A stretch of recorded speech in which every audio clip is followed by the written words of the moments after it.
याद नहीं होते क्या बना बताओ। वो तो दे दिया सर, पहले दे दिया। अच्छा ठीक है। केसरी जी के लिए ले आओ। कोई नहीं, बाद में दे रहे। शिक्षा बोर्ड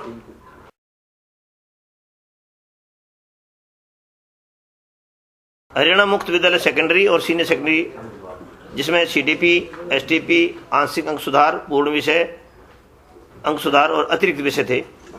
अक्टूबर 2016 की परीक्षा में सेकेंडरी परीक्षा परिणाम 41.47% रहा और सीनियर सेकेंडरी परीक्षा परिणाम 42.98% रहा,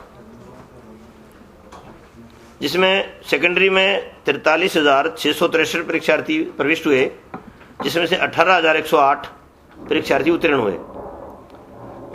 इस परीक्षा में 33,937 लड़के, जिनमें से 14,605 लड़के उत्तीर्ण हुए, जिनकी पास प्रतिशत 43.04% है, जबकि लड़कियां 9,726 प्रविष्ट हुई और जिनमें से 3,503 उत्तीर्ण हुई और जिनकी पास प्रतिशत 36.02%।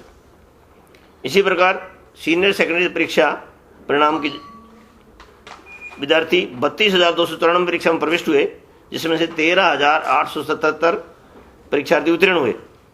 इसमें लड़के 25,836 लड़के प्रविष्ट हुए, जिसमें से 11,004 पास हुए और जिनकी पास प्रतिशत 42.59%, जबकि लड़कियां 6,458 प्रविष्ट हुई और 2,873 लड़कियां उत्तीर्ण हुई। उनकी उत्तीर्णता पास प्रतिशत थी 44.49% रही। इसी प्रकार ग्रामीण क्षेत्र से का पास प्रतिशत रही 41.10% और शहरी क्षेत्र की 42.67% रही। ये दोनों बातें हैं। ओपन की परीक्षाएं हैं, विद्यालय तो बच्चों को जाना नहीं होता, अपनी मर्जी से पास करना होता है, लेकिन मुख्य उद्देश्य इस बार नकल नहीं लगी, नकल के प्रति बोर्ड की सख्ती रही, इस कारण से थोड़ा रिजल्ट कम है।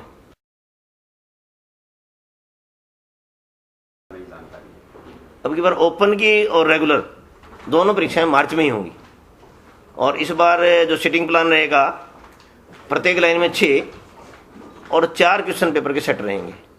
ये ओपन के लिए भी, रेगुलर के सबके लिए समान बराबर है। सेमेस्टर को बोर्ड ने बाय बाय कर दिया है।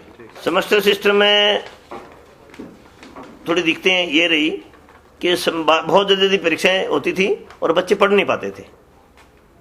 कभी मंथली टेस्ट आ जाते थे, कभी फिर सेमेस्टर परीक्षाएं आ जाती थी, फिर उनका जांच मूल्यांकन के समय लगता था, इसलिए समय विद्यार्थी को कम मिल पाता था।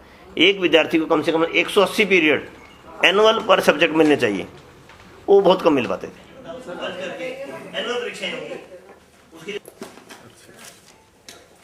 एक सर शिक्षा बोर्ड पूरा प्रदेश जो है केस उसमें भी लर्निंग से संबंधित बीएड की डिग्री साथ देते हैं।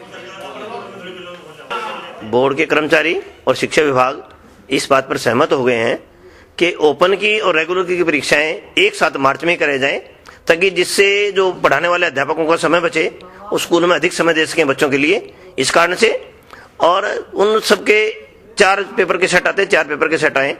पहले ओपन का अलग से सेट आता था, बोर्ड अपनी सुविधा अनुसार लेता था, लेकिन उससे हमारे अध्यापकों का समय अधिक लगता था और स्कूल भी एंगेज 2 महीने के लिए एंगेज हो जाते थे। अब स्कूल 1 महीने के लिए एंगेज रहेंगे और कोशिश रहेगी कि शाम के समय में परीक्षा हो और ऊपरी मंजिल पर हो। विद्यार्थियों का सीखने का लर्निंग लेवल जरा डाउन हो रहा था और बच्चे जैसे कहते ना, खाओ पियो भूल जाओ, उस सिस्टम पर के बच्चे आधारित याद करते थे और बेचारे भूल जाते थे। बेसिक उनका लेवल नहीं बन पाता था, इस कारण से एनुअल किया। पेपर का पैटर्न वही रहेगा। हाँ, 10% थोड़ा मुश्किल रहेगा, बाकी पेपर ठीक रहेगा।